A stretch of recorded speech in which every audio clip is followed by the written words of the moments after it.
Lord forgive me for this trap shit. Sergeant Smack make it backflip. Telly Hank did with the action. With the vital speaking Spanish. Frank Matthews how I vanish. Poof.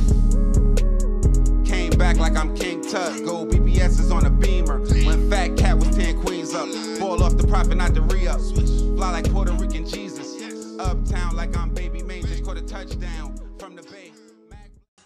2800 block, man. They see where we at with it, nigga. Raise around bosses, man.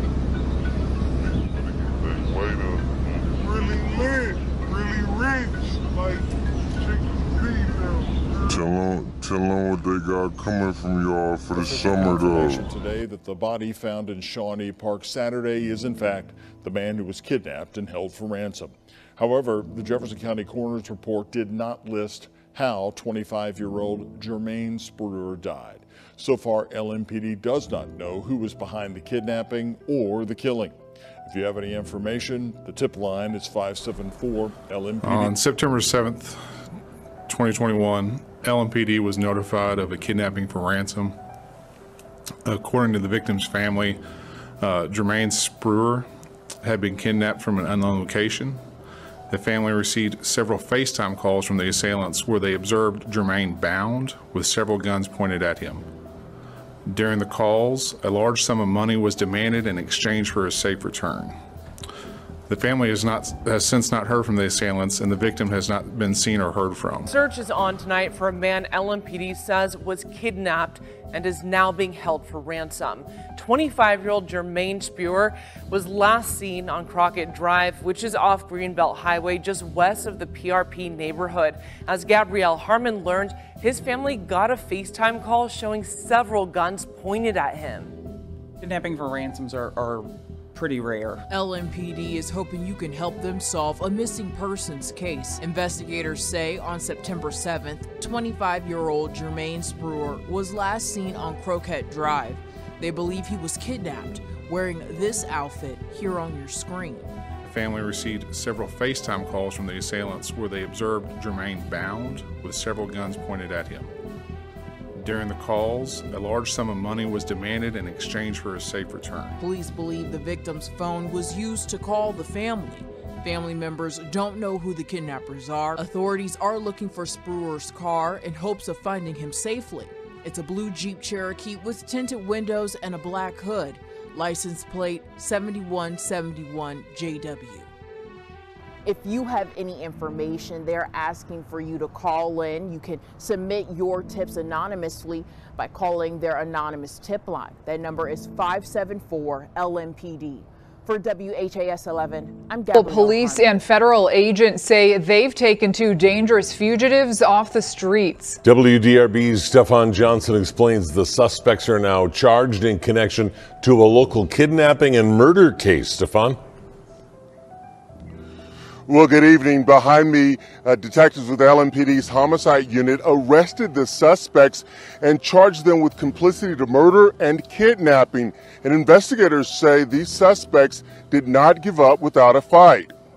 Wednesday morning, police and federal agents took 31-year-old Roderick Bush and 28-year-old DeJuan Simonton into custody in connection with a kidnapping and murder. This kidnapping occurred on September 7th of 2021. Police say the men kidnapped 25-year-old Jermaine Sprewer, whose body was found 4 days later in Shawnee Park. Although there are aspects that we're unable to discuss as this case is an ongoing case, we do want to provide the public with some information. Police and federal agents served warrants at multiple locations. The investigation involves serious violence, including kidnapping and murder, as well as organized crime and drug trafficking. The level of risk was so high, we utilized special response teams at each of the locations. Federal officials say the extra manpower was needed because the suspects did not give up without a fight. When ATF Special Response Team contacted occupants at a residence on North 41st Street, our team was met with gunfire. ATF returned fire, and fortunately, those involved were arrested, and no one was injured. Metro Police say the arrests are the result of federal partnerships. The cultivation of strong federal partnerships with agencies such as the ATF and the FBI are allowing us to dismantle criminal activity and, more specifically, organized crime and criminal gangs. Police and federal officials hope the arrests send a message to criminals and the public. As we all strive to keep our communities safe, we want the public to know violence, and more particularly gang violence, will not be tolerated in our community. We're going to double down on violent crime, and we're going to do it together.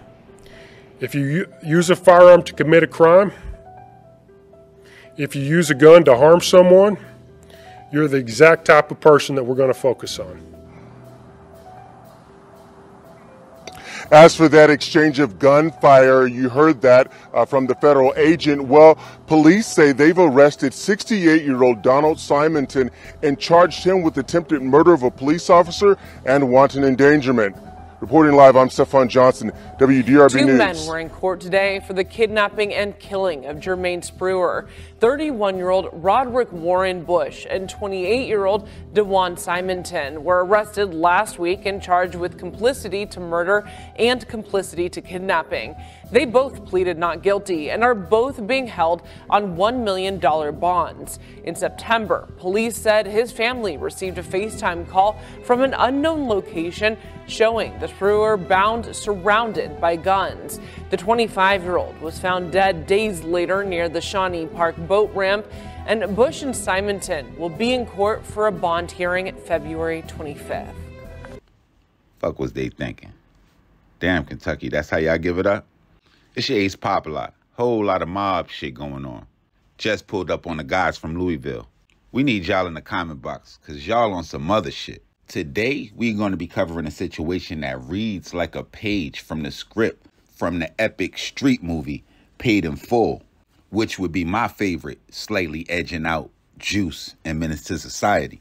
Thing about this story is it ain't no dastardly Uncle Ice. It's just the snakes in the game that you gotta watch if you playing it. Today, we are going to be covering a 25-year-old by the name of Jermaine Sprewer. Now, according to his Instagram page, he also goes by the name Big Play Little J, and he will find himself in Louisiana by way of Milwaukee. With him being 25, like most people around his age, it looked like he dibbled and dabbled in music a little bit. And even more like some of the younger guys, he was into flexing his gains online. His Instagram is packed with photos of him pictured near several luxury cars. You would also see several photos of him flashing large sums of money, or rackies like we call them in the streets, along with several videos of him and people that look to be friends or associates profiling their jewelry. One of the videos, taken in the middle of August 2001, would show a group of the men flashing their watches, and it looks like he was associated with a group called SME, or Street Money Eating. But before all of that, it looks like he also was the father of two young boys. I'm sure there's a lot of people tuned in that's not from or familiar with the city of Louisville, and you might think that sounds like a small, quiet town. And that's exactly where you would let the name and perception fool you, because with the crime rate of 43 per 1,000 residents, Louisville has one of the highest crime rates in America compared to all communities of any size, meaning small towns to the very largest cities. And to be really honest, Louisville is probably the most dangerous place you can be in the state of Kentucky. So in the entire state of Kentucky, your chances of becoming a victim of a violent crime is 1 out of 351. But in the city of Louisville, your chances shoot up substantially, and you're 1 out of every 102. So in layman's terms, your chances are 3 times higher for something bad to happen to you in the city of Louisville. Jermaine Sprewer will find himself hundreds of miles away from the city of Louisville on September 4th, 2001. His last post on Instagram would show the location as Los Angeles, and the caption would read, "Probably never leave the streets. I feel like Mitch." Now, there's no way he would be able to fathom the irony of that caption to that picture, But in less than a week, he would find himself in a real life, paid in full Mitch/Darnell situation. On September 7, 2001, Jermaine will be traveling in a blue 2016 Jeep Cherokee. The last place he would be seen that day would be the 6100 block of Crockett Drive. But it wouldn't be till later that evening when Jermaine's family would receive a FaceTime call to where things would really begin to get chaotic. Now, in this anonymous FaceTime call, it would show Jermaine bound with several guns pointed to him in an unknown location with unidentified suspects demanding a large sum of money for his release. Now, who knows how those demands went? Could have been like the movies where they like, hey, leave a bag of money in the park and we'll have somebody pick it up, then we'll go release him. But knowing niggas these days, it's probably more like, man, just send me 100 long to this Cash App right here. They don't talk too much about what his family's approach was with him being held for ransom. But if it's me, we need to clear some shoeboxes and bank accounts out. I got y'all back soon as I touch down. But with this case, that's where some of the mystery starts to kick in, because we're not sure if his family took it too serious. But how could you not take it serious when you bound with guns? Or if his family had the means, or shit, we don't even know how much money they was asking for. Or even if the police interfered and probably let them know that it probably wasn't a good idea to pay any ransom. Who knows? But shit would ante up 4 days later on September 11th, when a body will be found on a boat ramp in Shawnee Park. Police will almost automatically begin to assume that it was the missing 25-year-old, but family and friends were unable to identify the body. And a few days later, confirmation would come back from the coroner that it was indeed 25-year-old Jermaine Sprewer. Now, with this being an abduction and murder of an adult from unknown individuals, the Louisville Police Department will have their hands full with this case. But when I start to think about it, and you're talking about a kidnap that involves an iPhone and a FaceTime call and a variety of the cameras that are placed in a lot of these cities, maybe they'll be able to find some suspects. But even with all of that and any other evidence they might have even had, the kidnapping and murder of Jermaine Sprewer will remain cold for 4 months, when right around the turn of the year, in the middle of January 2022, LMPD would announce that they cracked the case open, announcing the arrest of two men, 31-year-old Roderick Bush and 28-year-old DeJuan Symington. And in what only makes this case something more like a gangster movie, while LMPD and ATF agents were going to execute the search warrant, a 68-year-old relative of DeJuan would open fire on the officers.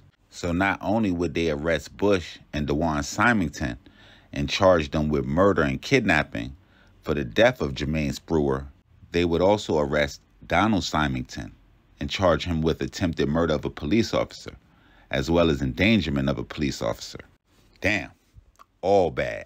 Now, I want to take this time to ask y'all, is doing a kidnapping for ransom the most impossible crime to get away with? No. Robbing a bank is going to be number one as far as impossible crimes to get away with. But kidnapping for ransom in this day and age, that shit going to be like 1A and 1B. Me, I'm definitely leaning towards the scamming, even probably a regular robbery. But once you talk about holding hostages, you trying to take a nigga, like, yeah, that's going to be out my pay grade. But y'all let me know if I'm tripping, man, because mama ain't raised no hoe. And y'all make sure y'all hit that red subscribe button and that red bell right under this video so y'all know when this real trill spill shit is dropping. We're going to be back with some more ASAP. Louisville, we don't get here as much as we need to, but we definitely need y'all in the comment box. Everybody else, we definitely need y'all cities, where we need to go to, who we need to cover from your city. If y'all need to tap in with me, Instagram and Twitter is going to be the easiest way. POP_A_LOT. But y'all know how we do it. In and out like a robbery. We be back real soon. Shit got Popalot. Whole lot of mob shit going on.